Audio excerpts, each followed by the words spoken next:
All right, thank you for joining me for this Intro to Coding course. This is Python Lesson 1.1, Installing Python.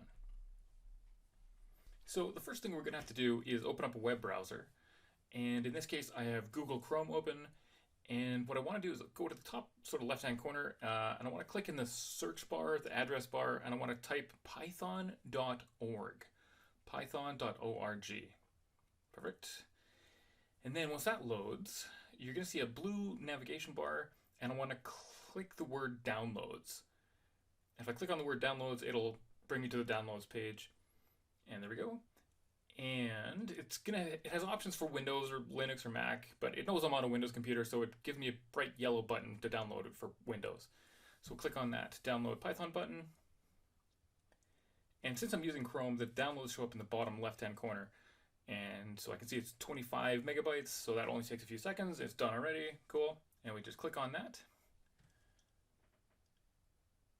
And now you're going to see there the installer has shown up. And before you click install now, don't click install now just yet. First, there's a little checkbox for add Python 3.8 to path. We want to make sure we check that box first. If you're watching this a year from now, it might not be 3.8, it might be 3.9 or some other number there, but don't worry about that. The important part is that it says add Python some number to path. And we just got to check that box. Cool. And then now you can click install now. And I won't force you to watch 5 minutes of this installing, so we'll just fast forward through all of that.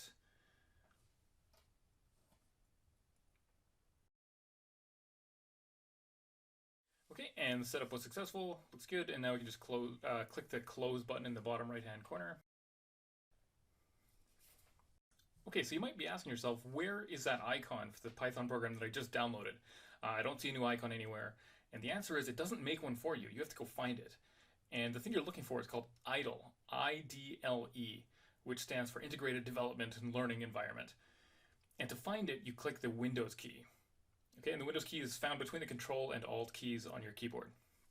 Now, when you hit the Windows key, and then a search bar shows up, and if you type IDLE, then the number one suggestion is going to be something called IDLE Python 3.8. That's probably what you want. You click on that, and here is your Python window, the IDLE program. All right, and you might find that the text is really too small to read there, so if you click on Options, then there's a Configure IDLE setting. You can click on that. And now instead of using the default font size of 10, I'm going to bold the letters and go font size 20, just so it's easier for everybody to read at home. All right, and then to save those, I'm going to hit Apply and then OK, and that looks much better. Cool, so that actually wraps this video up. Our main mission for this video was to download and then install Python, making sure that we checked that box for add Python to path, which we did. And it works, seems to work, so that looks good. And so now with that out of the way, in the next video, we can actually start to learn some of the Python programming language. All right, so I hope you're excited for that, and I'll see you there.